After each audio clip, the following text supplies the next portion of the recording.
Anderson heaving one down the sideline, and he's got Cass Allen over the top. Big side, down the sideline. Touchdown. His signature move and his signature performance. Allen, big ball one more time. 58 yards this time. You're listening to the Bruin Bible. This is your host, Will Decker, bringing you UCLA football content all throughout the year for LA Football Network. What is good, Bruin Bible listeners? It is your host, Will Decker. We got to get a sponsor in before we start this episode. It's BetOnline. BetOnline is your number one source for all your basketball info, stats, news, and scores.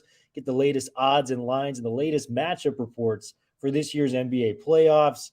BetOnline is your sports intel headquarters this season, as we have you covered for your insider sports wagering needs. From basketball, Major League Baseball, NHL, hockey, golf, to UFC and boxing, the fastest and easiest way to get your betting info, including live betting options and your favorite casino and card games available to play right from your home.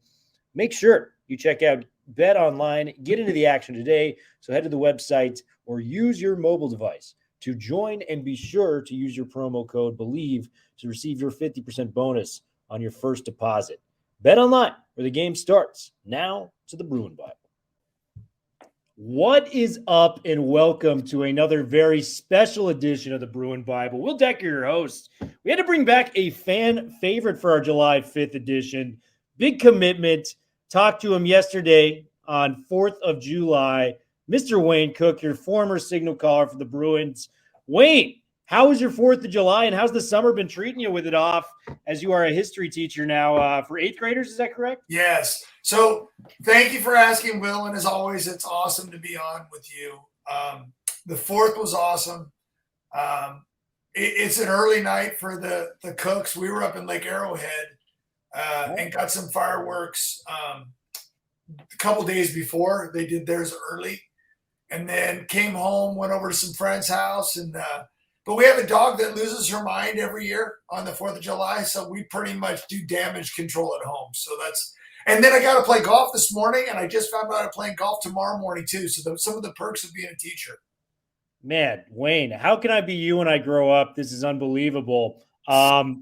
Dude, we have very big news. Over the weekend, it was announced 4-star running back Cameron Jones commits to UCLA.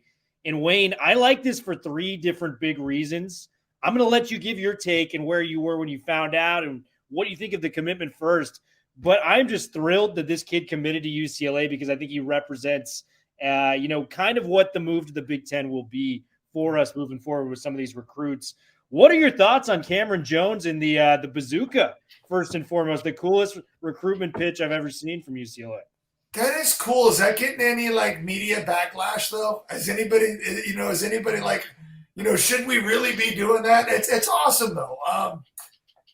Let's put it this way. If you're a running back right now and you're paying attention to the landscape of college football, why would you not want to play in Chip Kelly's system?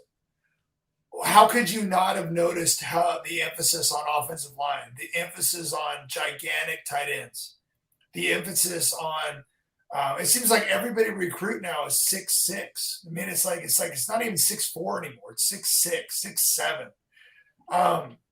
It's just, to me, you take a high school kid now, and I'm going to be a little bit of a player here. I don't lose my mind over. I love high school recruiting, but I don't lose my mind over it because Demetric Felton was probably a 3-star. Britton Brown had to transfer in from Duke. We've had players that have been players. How many of our good players have come from schools where maybe they were overlooked? Joshua Kelly, another perfect. Joshua Kelly's a great example. He was at UC Davis. Yeah. So I think that finding the right people to fit into this system, I think, is as important to this coaching staff as anything. So that's why I get excited, because I think that they found that with the quarterback Moore. They found a young player that wasn't just a 5-star guy, but they found a guy that fit the personality of the team. And so when you look at running backs, it's like even Britton Brown. I mean, Britton Brown, we don't even talk about him, and he was a 6th-round draft choice. And he was really good, and if he would have stayed healthy, I think he would have been even better. So So that being said, if I'm a big time running back coming out of high school, because I'm going to turn around and say that stars actually do matter. I'm not one of those guys that don't think that it matters.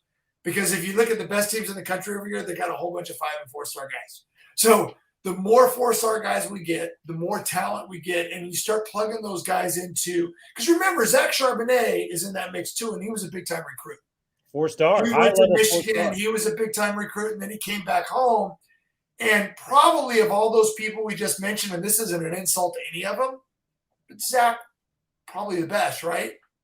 I agree. Yeah. Right? I mean, so and that doesn't mean that those other guys weren't great. It just means that Zach might have been a little bit better. So I'm fired up. I think what's happening right now is so funny. I was at an event not that long ago, Will, and I ran into an old school Bruin fan. And I mean, this guy's a diehard. I mean, he's watched from well before I played. And by the way, he did bring up games that we won and lost, and he's still mad at me for some of the losses. And I was like, you got to let it go, dude. It's been 30 years. But he was just getting so wrapped up in the recruiting thing, and I know you hear this a lot.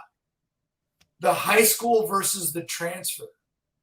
And I always try to argue with people that, like, I feel like Coach Kelly and the staff has kind of found the perfect mix of being a top 10 transfer portal team when you can bring in guys that are already established in college bodies, and they've been in college weight rooms, and they've been in college programs, and you've seen what they've done against D1 players. Because to be honest with you, one of the reasons why high school recruiting is so hard is because they go up against high school players that are only high school players. You know what I mean? Like you play against a lot of teams where you can just put up stupid numbers because you're just bigger, faster, and stronger than everybody else. And so it's tricky sometimes, and sometimes, believe it or not, you miss even on the multiple star guys. But I think that UCLA is starting to show that it can get these 4-star and 5-star recruits and mix it with the transfer portal. And I just think it's healthy. I actually really, for all the naysayers that don't like the way he recruits high school, I think it's a cool mix of both. But I think the more we're starting to win, don't you agree that we're starting to get maybe a few more of those 4- and 5-star high school kids? So I think that might change there too. Absolutely. And Wayne, I think this is a huge commitment for 3 different big reasons, in my opinion. First off, the kid reminds you just off the tape, the running style, the body type. He looks like Charbonnet out there, man. 6'2", 220, big-bodied kid. And, that's the play style of the Big Ten, Wayne. When you think of the Pac-12 running backs and who we've had, traditionally it's been those, elusive Reggie Bush, different type of fast running backs. When you think of the Big Ten, Wayne, it's your Ron Danes, it's your Jonathan Taylors, it's your Le'Veon Bells, big-bodied backs that do the 30 to 40 carries a game. I know Blake Corum is currently at Michigan. He's more of an outlier. He's a tough son of a gun out there on the running back field. But you traditionally think of those bigger-bodied backs. So him coming there, I think it's just a perfect mesh for the Big Ten style of play and how we're moving there. I like kids from winning programs because they bring winning habits, Wayne. Right. And, I mean, you can't get much better than St. John's Bosco. 4 open CIF titles in the last 4 years for them. So when you bring in a kid from a winning program, he's used to winning. I mean, it's something where the habits he has, him getting up early, putting that extra work to win, we need more of those people in this program moving forward. Love having those type of guys.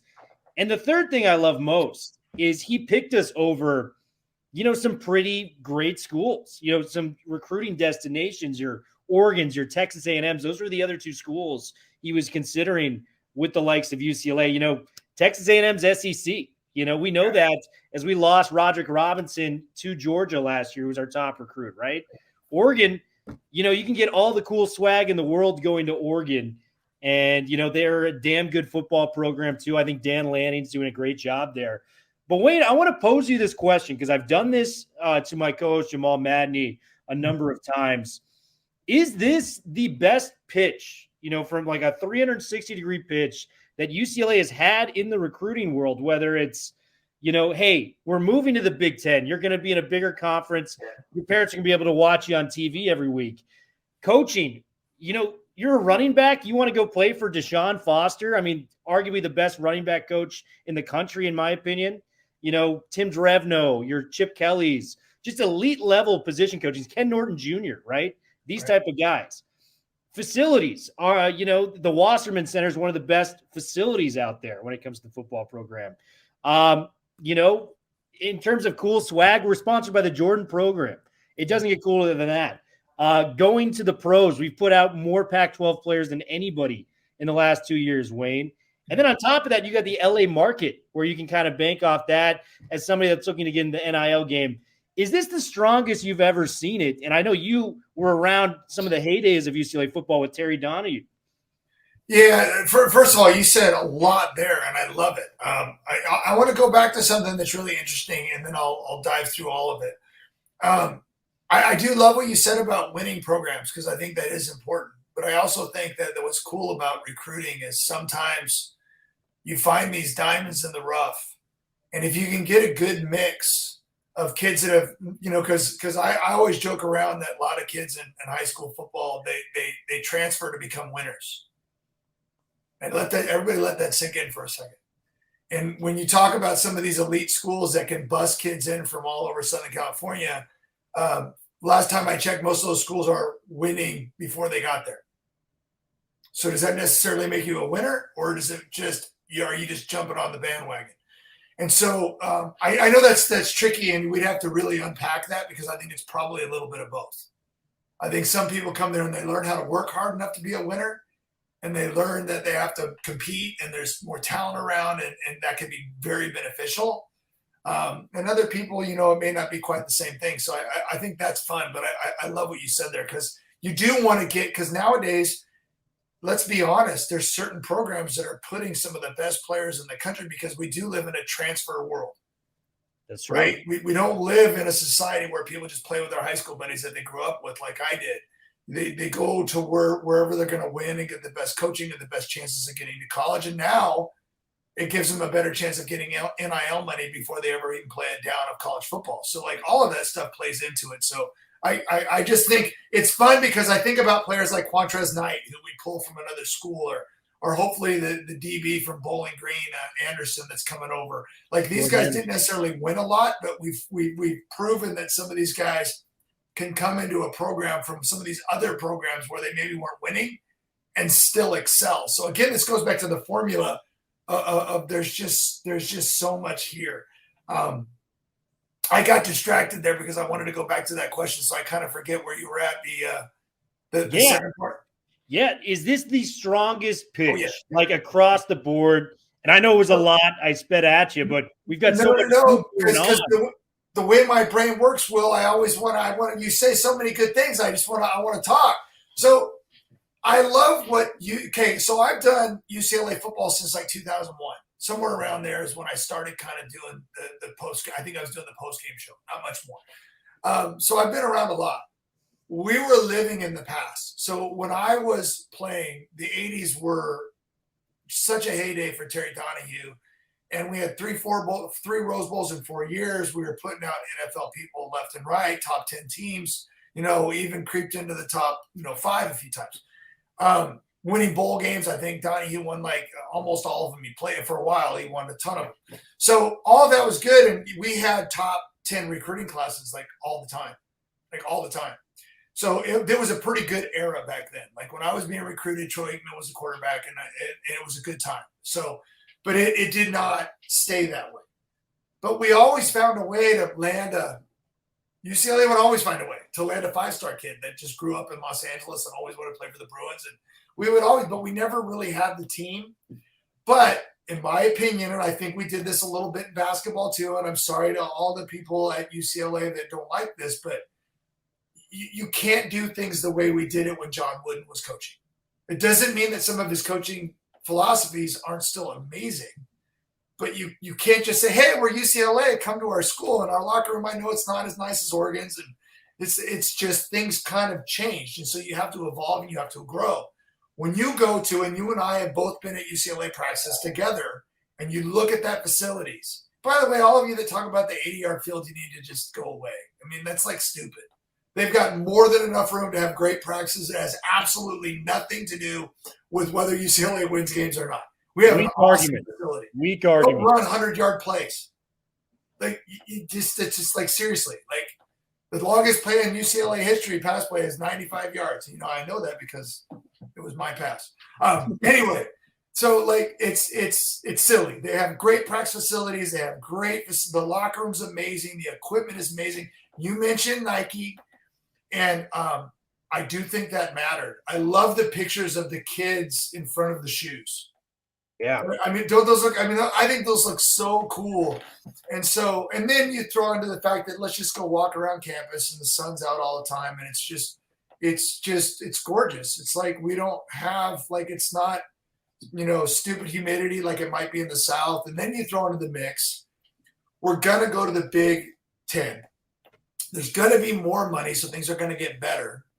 Okay. You're going to be exposed to bigger audiences, and whether we like it or not. And I love UCLA fans because they'll show up for the big games. I just wish I'd love UCLA fans that would show up for the others. But I truly believe that the attendance at the Rose Bowl is going to be so much better, Will, because when Iowa or Penn State, or we have so many people, or Ohio State, I run into fans from Michigan and Ohio State and Southern California all the time. Yeah. And you don't think that they're going to be like, I get to watch a game at the Rose Bowl when it's not 2 degrees outside, when they travel to us? And then, to be honest with you, people have asked me all the time about next year. And I don't want to get too carried away because I don't want Chip Kelly to find me and tell me to stop talking about next year, because we should talk about this year. But to go to Hawaii, kind of fun. I know we didn't get to go last time because they got canceled. Then we go to LSU, right? We get to play in places like Iowa. We get to go to – is it Michigan? We get to go to, like, and I'm just like, I'm pumped. Like, and I guarantee you that the students are looking at those games and they're not sitting back going, oh man, this sucks. We got to travel.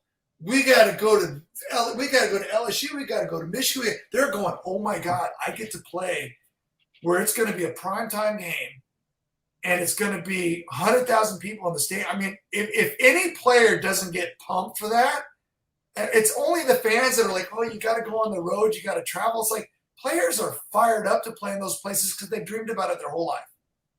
And so I all of that you said about where UCLA is at, they jumped into the modern times. They built the facilities. They've got the shoe company that I think is the most attractive. They're winning. And again, I'm going to say that's number one on the list. Gotta be. And they're not winning enough. Let's be honest. They're winning, though.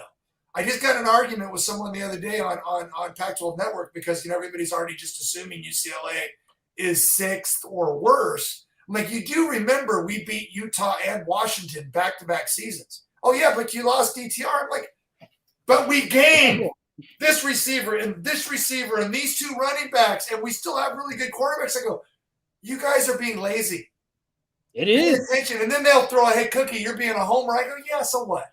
I go, but I've been pretty close to being right a lot lately because UCLA has gotten better almost every single year since Chip Kelly took over. And now we're an elite offense. And now I have a feeling, Will, that defense is coming around. The front seven is going to be nasty. That linebacking core is so deep.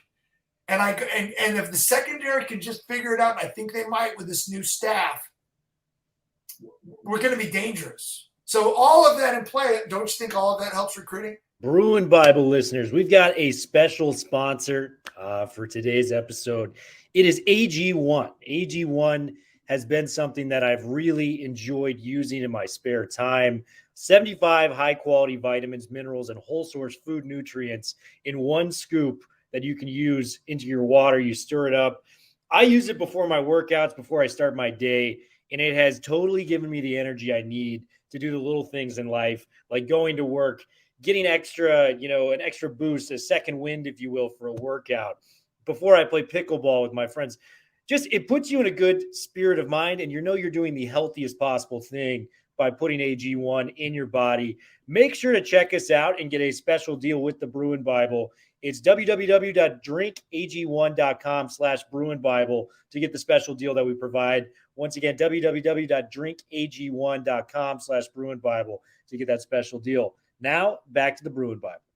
1,000%, Wayne. Yeah. I want to say something too. Is like a lot of this fan base has really gotten accustomed to the stars and the stars of recruits. And I'm not saying that doesn't matter, but you know whose opinions I trust when it comes to the running back position? Deshaun Foster's. You know what I mean? Yeah. You know whose opinion I trust when talking about a linebacker? Ken Norton Jr. And I know this because I've got, two linebackers, Isaiah Patterson and Tabarachi, 3-star guys. Yeah. Listen, it's fine and dandy. They're 3-star guys. That's a very fine prospect. Eric Kendricks was 3 stars. Exactly. You know whose opinion I trust on the offensive line? Tim Drevno. It doesn't matter. I mean, like John Gaines and Mafi were 2-star prospects apiece. They were both drafted this past year in the NFL, Wayne. So for me, it's all about the development of those. And yes, the stars matter, but you know who they're being developed by? Your Bamas, your Clemsons, your Georgias. It's the top developmental coaches. So it's funny. I was thinking about Jayon Brown and watching him on special teams. Legendary. And I'm like, that guy ended up being elite and has been a very good NFL player. But J.J. Stokes, my receiver, was supposed to be a tight end. People recruited him as a tight end. We one of the things I love about the staff, and I think you pointed it out, because you just mentioned a lot of guys that when you recruit instincts, work ethic, personality, size, because I don't know this for a fact, but I'm pretty sure Chip Kelly has size as like one of his number one recruiting priorities. We're going to be big and we're going to be fast. And it's like, we have big dudes. Even Sturdivant at receiver, you see him at practice, you're like, he's freaking big. Like in Bobo last year, big. Tight ends, big. Lineman, 6'6", big. Like 300 and some pounds. But you can take a player like that and a good coach that can see talent will be like, we're going to take this kid and we're going to make him into, like you mentioned, Mafi, who was a defensive guy. And then you mentioned Gaines, and these guys didn't have the stars next to their name, but we know Gaines and Mafi are off the charts character guys, right? Off the charts character guys work their butts off. And now they're going to be guys that have a good chance of being NFL starters, or at least in the 2 deep. They really do. I believe that. Because as you pointed out, these coaches are developing talent. And that's one of the things that you mentioned earlier in this podcast. You mentioned that UCLA has been putting more players into the NFL.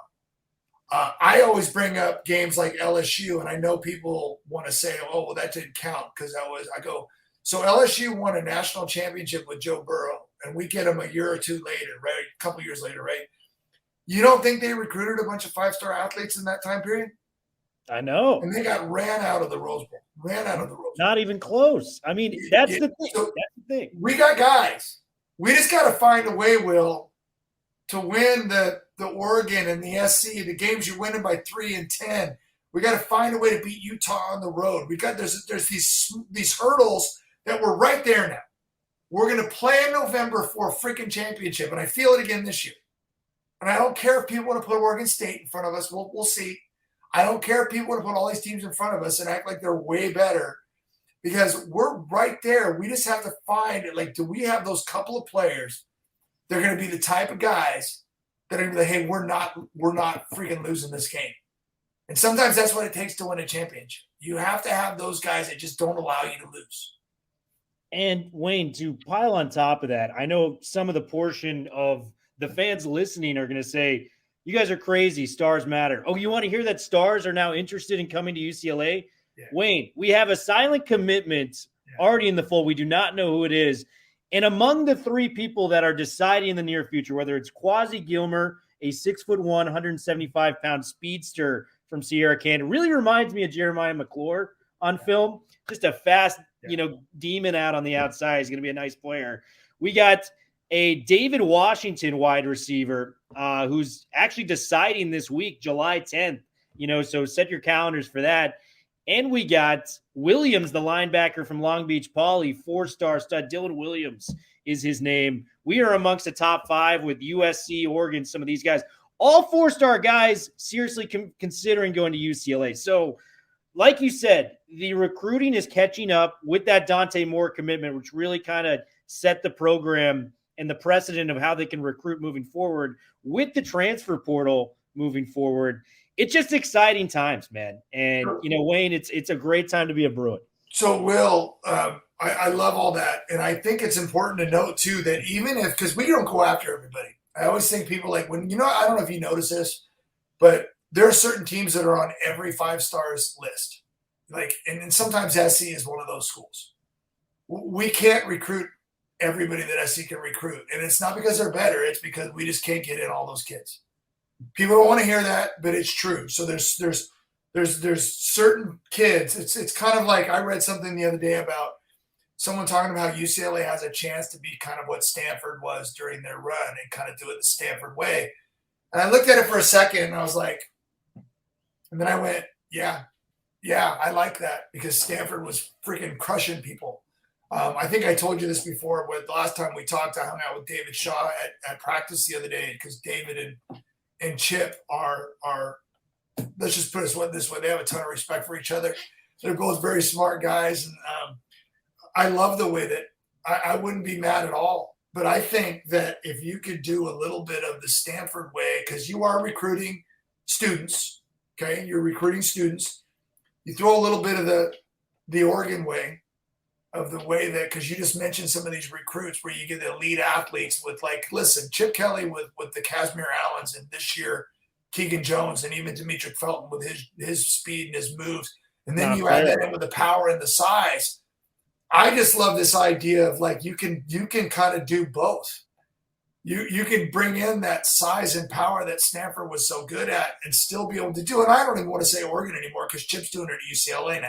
When you're a top 10 offense in the entire country, you're doing something right. It's really, really good. And I even think the skill is even better right now. So I really, really love that. So like you said, it's an exciting time. I always put the question mark, and I'm going to say this, and I'm not trying to be – the defense has to play better. It got better, and it's been kind of getting better, but it's still – I'm looking at that top 50 overall defense with an elite offense. And now you're talking about that's kind of a way to win championships, when you can actually, get some of those important stops. Because when you're so good on offense, a couple of more possessions just leads to points. So I don't know, man. I'm excited because I think UCLA has a program now. And so like you said, all these kids being recruited, and I was going to make this point earlier, it's good to see UCLA's name on the list. You may not get them all.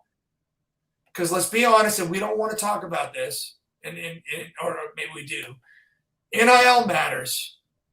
And sometimes, there are schools that can throw as much as they want at whoever they want. And I don't think UCLA is that school. And I don't know if UCLA wants to be that school. So we have to get a kid that'll take some, maybe less than another school, but say, you know what, though, but what I'm going to get out of UCLA is better. So you have to have a sales pitch, I guess, because there's a lot of schools out there that can't compete financially, which is why hopefully there'll be some changes down the road with just giving all these kids. If you're going to give 15 kids a whole bunch of money, I mean, how is that a successful business model if only 5 of those kids end up being actually good? Yeah, I know. And especially if you're pissing off everybody else on your team because everybody that's blocking for that millionaire behind them isn't getting jack squat. I mean, it'll be interesting to see how this evolves, but I think UCLA has to do it. You know what, though? UCLA has a ton of advantages other people don't have too. So it all works out. I mean, UCLA is an amazing place. We live in this weather, man. It's incredible. It's unbelievable. And I think you brought up a great point to kind of capitalize on the episode. It's books before ball. That is the Chip Kelly slogan. It takes a special type of student to want to come to UCLA because the grind academically, it's serious. You're not going to get these online classes that are going to be easy and, the tutors are going to help you out with your homework. This is serious, schooling. So it takes a special type of person to come to UCLA, and we welcome the challenge that comes our way. Wayne, first and foremost, it's always great to have you on, buddy. Great to see you. I'm glad to hear you're enjoying your summer. Any parting thoughts for our Bruin fans before we leave? Just holy cow! Let's stay locked in on this year. I think Will, this is kind of bumming me out. I know you've been following, even though we're moving to the Big Ten. and I'm hopeful for an amazing future, and I think it's going to be. The Pac-12 is in a scary spot right now. Yeah. And it bothers me because I still love the conference, and I think that the people around the country don't really appreciate that we have really good football in the Pac-12. And this season has a chance to be one of the best in memory. We had so many players come back. And I think for everybody else around the country that doesn't want to hear this, people are transferring to Pac-12 schools, not because Pac-12 schools suck, because it's good football. And real football people know that it's good football. Like, you know what I mean? It's like, you know, it's just, to me, it's when you talk about quarterback play, you have to talk about the Pac-12. Oh my God. It's just wearing me out because I'm already going to tell you what's going to happen. Utah's not going to run the table, even though Utah is really good. They're just not. You know what? Washington's going to be really good. They're not going to run the table. You know who's going to be really good? Oregon's going to be really good. They're not going to run the table. SC's going to be really good. You know what? They're not going to run the table. UCLA is going to be really good. They're not going to run the table. And again, I'm not trying to be mean. I'm just like, people don't realize this is called a real football conference. When you're 6, 7, 8 teams deep, because, you know, Washington State's not going to suck. Arizona's not going to suck. Arizona State's got a new coach that I think is going to be much better. They get the Notre Dame quarterback, though. They're not going to suck. Exactly. Yeah, like, so. You can't just come. I mean, all these people think that their conference is great. I'm like, yeah, if you take out Michigan, Ohio State, if you take out Alabama, Georgia, and LSU, if you take out your top 2 or 3 in those big conferences, send anybody else in our conference and let them play a 9-game schedule. And good luck. Good luck, because you're not going to run the table either. And it's the arrogance just bothers me. So I know we're moving on. By the way, UCLA is going to be slotted in the Big Ten. I don't know if you saw this. I'm dragging on here, but I saw this post the other day about, like, there's a couple of them about recruiting rankings? Historical rankings. UCLA's already would be in the top 6 of the Big Ten. So it's not like they're going to move straight to the bottom. They're going to move right behind. And in recruiting, if they land some of the people we're talking about, they're going to be right behind Michigan, Ohio State, and Penn State. Like the top 3 teams. I saw that one. That was incredible. But there was another one about, like, all-time won lost records, AP records. I forget what it was, but UCLA's like right there. And that's with a couple of kind of rotten decades, with a few good seasons in there. I mean, it's like it was better than that before. Now we're starting to climb back into being better. So I'm pumped about the Pac-12 this year. I'm excited about the future. There's going to be a ton of changes probably between now and then, to be honest with you. But, man, you enjoyed this one. Don't get too caught up in thinking about what's down the road, because this one has a chance, even without DTR. It has a chance. This team has a chance to be the best one Chip's had yet. I really, truly believe that. I believe that in my heart fully as well. Are you going to Pac-12 Media Day, Wayne? We will be out there in Las Vegas. So I already feel bad about it, but I want to send the message to UCLA if they're going to pay for my room. That's a trip. I might. We'll see what happens. It's I may be watching it on TV. I may be there, but if you go, have a great time. Oh man, we'll be there. Wayne, I can always get a double bunk room. If you need to crash somewhere, let me know. We'd love to have you out. But Wayne, just always great to see you, my man. And let's keep doing these if you're up for them. Love doing the Bruin Bible with you, man. And I'm going to end it with our guy, Jerry Neuheisel's quote. It's a great day to be alive and be a Bruin. Absolutely. Bruin Bible, we are officially out. You guys enjoy your July 5th evening.